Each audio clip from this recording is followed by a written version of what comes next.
Dubai में अरबों dollar की एक ऐसी महत्वाकांक्षी योजना जिसका 99% हिस्सा खाली और सुनसान पड़ा है।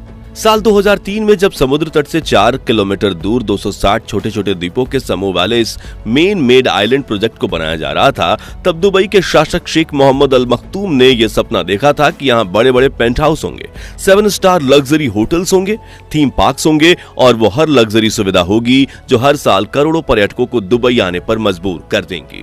लेकिन 20 साल की मेहनत और 13 बिलियन डॉलर्स के इन्वेस्टमेंट के बावजूद आज वहां सिर्फ बिखरे हुए रेत के टिले हैं जो धीरे धीरे समंदर में धंसते जा रहे हैं। तो आखिर गलती कहां हुई और कैसे दुनिया का सबसे महत्वाकांक्षी, महंगा और यूनिक प्रोजेक्ट द वर्ल्ड मिट्टी में मिल गया?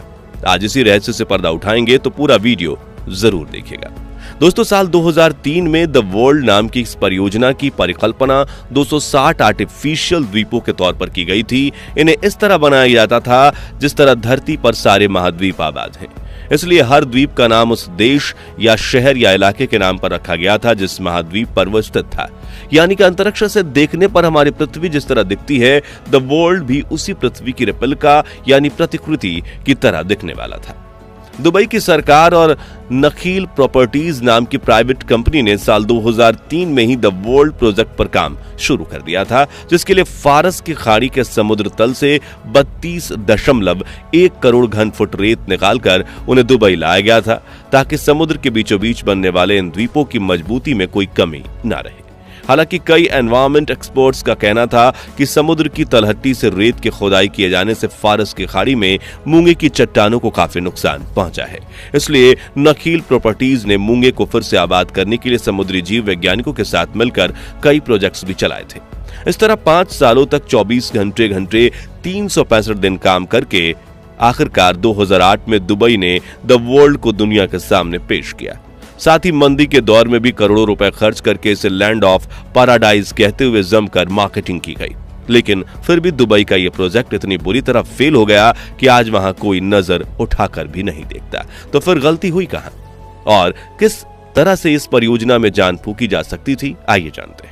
21वीं सदी की शुरुआत में दुबई कामयाबी की सीढ़ियां चढ़ रहा था। शहर के कोस्टलाइन प्रॉपर्टीज की कीमत आसमान की ऊंचाइयों को छू रही थी। उस दौरान अन्य देशों के अमीर लोग भी दुबई में इन्वेस्ट करना चाहते थे, लेकिन दुबई के पास इतने प्रोजेक्ट्स थे कि जमीन और कोस्टलाइन कम पड़ गई थी।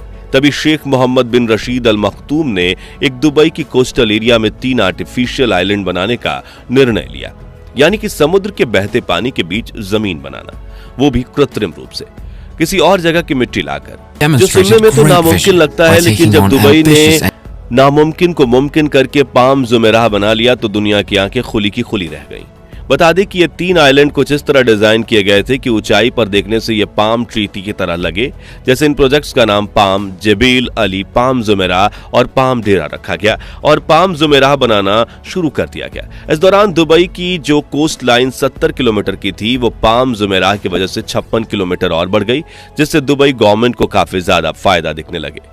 लेकिन उन्होंने पाम जबील अली और पाम डेरा पर काम करना शुरू कर दिया। दुनिया भर के कई नामी लोगों ने इन आइलैंड्स में इन्वेस्टमेंट की और धीरे धीरे यहां पर कई होटल्स, घर और लग्जरी क्लब्स खुलने लगे, जिससे दुबई को काफी ज्यादा फायदा हुआ, जो देखते हुए शेख मोहम्मद अल मखतूम ने साल 2003 में द वर्ल्ड प्रोजेक्ट भी लॉन्च कर दिया। समुद्र तल से करीब 4 किलोमीटर दूर इस प्रोजेक्ट में दुनिया के नक्शे की तरह दिखने वाले 300 मेन मेड आइलैंड बनाए जाने थे और जल्द ही जल्द उसका कंस्ट्रक्शन भी शुरू कर दिया गया। दुबई में बन रहे इस महत्वाकांक्षी प्रोजेक्ट की साइज 14,000 से 42,000 स्क्वायर मीटर्स के बीच में फैली हुई थी और हर आइलैंड के बीच में 100 मीटर का गैप रखा जाना था, जबकि दी वर्ल्ड को 6 किलोमीटर बाय 9 किलोमीटर के अंडाकार आइलैंड में कवर किया जाना था।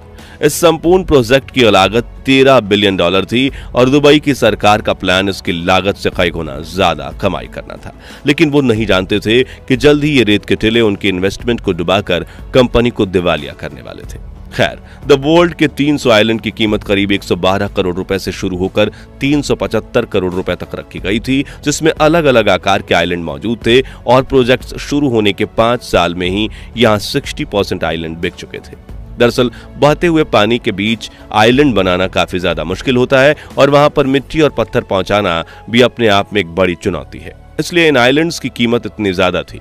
बता दें कि द वर्ल्ड परियोजना में 32 करोड़ 10 लाख क्यूबिक मीटर मिट्टी और 386 मिलियन टन पत्थरों का इस्तेमाल किया गया और उस समय की मॉडर्न टेक्नोलॉजी का इस्तेमाल करके इसे काफी बारीकी से बनाया गया, जिस वजह से सिर्फ द्वीप बनाने में ही 5 साल लग गए।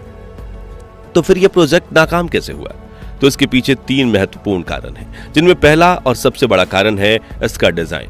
आइलैंड तैयार होने के बाद इनका लुक पृथ्वी के देशों जैसा बिल्कुल नहीं दिख रहा था, जिससे इसमें करोड़ों रुपए लगाने वाले इन्वेस्टर्स काफी नाराज हुए। दरअसल दी वर्ल्ड के 300 में से 70% से भी ज्यादा आइलैंड्स का आकार पृथ्वी के देश, इलाके, शहर या महाद्वीपों जैसा नहीं बल्कि गोलीकार रेतीली चट्टानों जैसा दिख रहा था और ऊपर से देखने पर यह पृथ्वी के नक्शे का 50% भी नहीं दिख रहा था।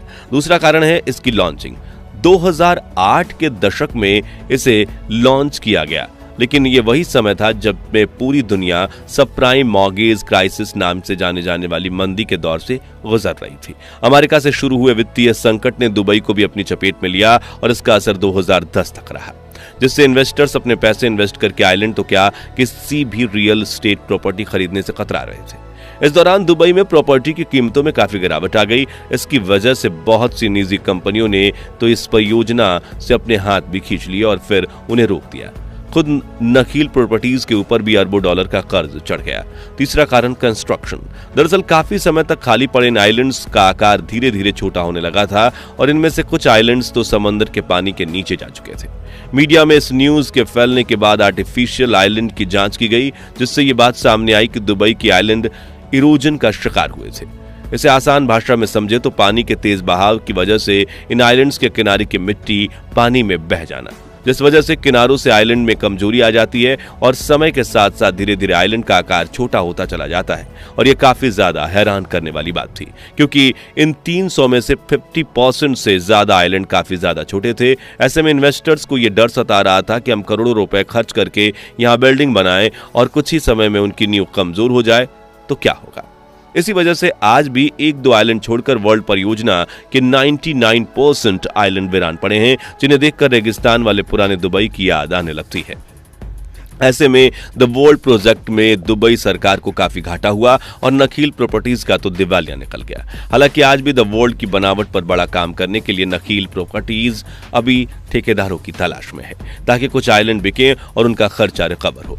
इसके अलावा एक बड़ी समस्या यह है कि ना तो बिजली और ना ही पीने का मीठा पानी। जी हाँ, मूल रूप से दी वर्ल्ड के हर द्वीप पर पानी और बिजली के ये अलग अलग सुविधाओं की जानी थी, लेकिन जब ये प्रोजेक्ट फेल हो गया तो इसमें ज्यादा पैसा नहीं लगाया गया। इस वजह से आज यहाँ तक बिजली और पानी नहीं पहुंच पाया है।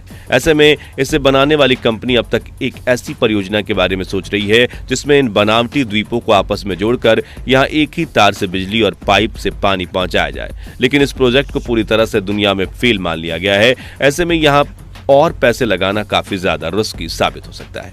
तो अब देखना होगा कि ये मसीहा कौन है जो धरती पर बने स्वर्ग को फिर से नहीं जान देगा, या फिर द वर्ल्ड हमेशा हमेशा के लिए वीरान बड़ा रहेगा। अब तो ये वक्त ही बताएगा। दोस्तों, दुबई के द वर्ल्ड प्रोजेक्ट के फेलियर से हमें ये सीख जरूर मिलती है कि इंसान चाहे जितनी भी कोशिश कर ले, लेकिन मदर नेचर की प्रकृति संरचनाओं से मुकाबला नहीं कर सकता। खैर, क्या भारत को ऐसे महत्वाकांक्षी प्रोजेक्ट्स पर काम करना चाहिए नहीं? कमेंट्स में बताइए। डॉक्यूमेंट्री पसंद आई हो तो लाइक और शेयर जरूर कीजिए और ऐसे ही दिलचस्प वीडियोस के लिए इस चैनल को सब्सक्राइब करके पास वाली घंटी जरूर बजा दीजिए। धन्यवाद।